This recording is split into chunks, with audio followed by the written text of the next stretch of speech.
کاتتان باش بە خێراتنی هەموو لایەکتانەکەم سەرەتا زۆر سوپاسی خێزانەکەم هاوڕێیانم تیمی پارێزەرانی خۆبەخش زۆر بە تایبەت ئەەکەم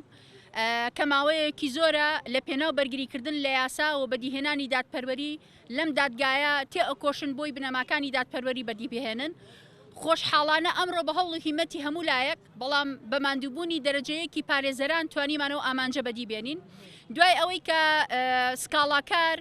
مەتین دلۆڤان ئەدریس مستەفا بارزانی برازای سەرۆکی هەرێمی کوردستان سکاڵای تۆمار کردبوو لەسەر بنەمایەکی نایاسایی هەوڵی دەدا بەسۆر بیسەلمێنێ کە تۆمەت لە دادگای هەولێر بەسەر ئێمە ساغ بکرێتەوە دەبوو لە بنەماوە ئەم دۆسەیە لە ناوبرا وەرنەگیرایە چونکە هیچ بەڵگەیەکی یاسایی پێویستی نەبوو خاڵی دووەم لە قۆناغی تحقیقیش لە قۆناغی لێکۆڵینۆش بە هەمان شێوە هیچ یەکێک لەو تۆمەتانی کە ناوبرا و خستبوویە پاڵ ئێمە نەیتوانی بیسەلمێنێ خۆشبەختانە ئەمڕۆ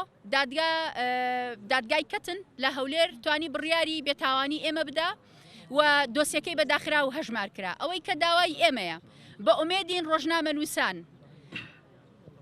بە هیچ جۆرێک ڕوبەڕووی سزا و ئەشکەنجە نەکرێنەوە بە بەکارهێنانی دادگا و دادگا بە هیچ جۆرێک بۆ تۆڵەکردنەوە بەکار نەهێنرێ و ڕۆژنامە نووسان یاسای کاری ڕۆژنامەگەریان هەیە پێویستە لەو چارچەوەی مامەڵەیان لەگەڵدا بکرێت جگەلەوە یاسای خراپ بەکارهێنانی ئامێرە ئەلکترۆنیەکان و مۆبایل لە بنەماوە بۆ کێشە کۆمەڵایەتیەکان دەرچووە بەڵام لەبەرەوەی هەندێک بنەماڵی سیاسی حزبی لە هەرێمی کوردستان دەخوازن ڕۆژنامە نووس ئەشکەنجە بدەن و سزا بدەن پەنات دەبەنە ئەم جۆرە لە یاسا لە هەرێمی کوردستان بۆیە پەیامێکم هەیە بۆ مەتین دلۆڤان ئەدریس بارزانی جارێکی تروەکەوەی کە دوێنێ بڵاوم کردەوە ئەگەر مەتین خواستی بۆ بەدیهێنانی دادپەروەری هەیە ئەوە دەستی من با بێ دەستم بگرێ ئەچین وێنەی باپیرەی ئامۆزاکانی لە ناو دادگای هەولێر لێ ئەەکەینەوە لایکەم بۆ ئەوەی دادوەر کاتێک کە کەسێک وەر ئەگرێ لەسەر بنەمای ڕوانی لە بنەماڵەکەی حکم نەدا لە دادگا زۆر سپاس ئەوڕۆ دادگایەکە بەڕێوەچوو لە دادگای کەتنی هەولێر سەبارەت بە ڕۆژنامە نووس نیازخان بەڕاستی هیچ بنەمایەکی یاسایی نەبوو نیازخان هەر بە پێی ئەو قانونانەی کە لە پەرلەمانی کوردستان دەرچووە چ لە یاسای خراپ بەکارهێنانی ئامێرە ئەلکترۆنیەکان چ لە یاسای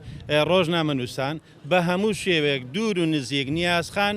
ڕەبتی بەو بابەتانەوە نییە ئەو تۆمەتانی ئاڕاستەی نیازخان کرا بەڕاستی بێ بنەما بوون ئێمەش وەکو پارێزەرانی لەو حاڵەتەدا بەڕاستی داوای قەرەبوو کردنەوە دەکەین لە بۆ ئەوەی کە نیازخان ئەو ماوەی زۆر دوور و درێژە هاتوچۆی پێدەکرێ و ناوزرانی پێوەکرا ئێمە قبولمان نییە چیتر نەک هەر نیازخان هەر ڕۆژنامە نووسێک بەبێ بنەمایەکی یاسایی ئەوە ئازادی ڕادەربڕینیش بە هەمان شێوە زۆر حاڵەتەیە خەڵک لەسەر ئازادی ڕادەربڕینیش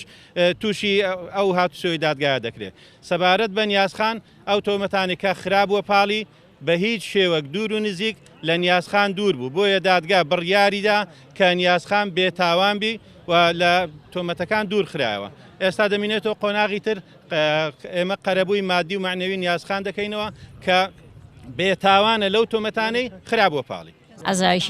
international human rights organisation, we like to see that the judgments like this are carried out. We believe that she should never have appeared in court in the first place, but we're very thankful for the outcome. Justice has been done today. Journalism is in a difficult situation, and the freedom of speech and the ability for journalists to be able to report freely must be kept if a democracy is to thrive.